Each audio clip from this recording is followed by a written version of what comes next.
நீங்கள் பார்த்துக் கொண்டிருப்பது நியூஸ் 21 செய்திகள். தமிழ்நாடு செய்திகளை உடனுக்குடன் தெரிந்து கொள்ள நியூஸ் 21 செய்திகளை பாருங்கள். உண்மை, உழைப்பு, உயர்வு.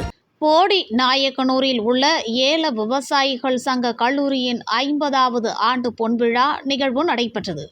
இதில் சிறப்பு விருந்தினராக பங்கேற்ற தமிழ்நாடு உயர்கல்வித்துறை அமைச்சர் பொன்முடி பொன்விழா ஆண்டு நுழைவு வாயில் மற்றும் சிறப்பு அஞ்சல் தலை வெளியிட்டார்.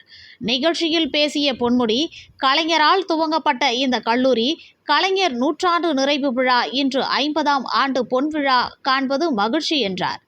மேலும் அண்ணா, பெரியார், கலைஞர் இந்த ஆட்சியானது சுகாதாரம் மற்றும் கல்விக்காக மட்டுமே, அதன் வழியில் அன்றைய காலகட்டத்தில் படித்த மாணவ மாணவிகளின் எண்ணிக்கை பல மடங்கு உயர்ந்துள்ளதை சுட்டிக்காட்டினார்.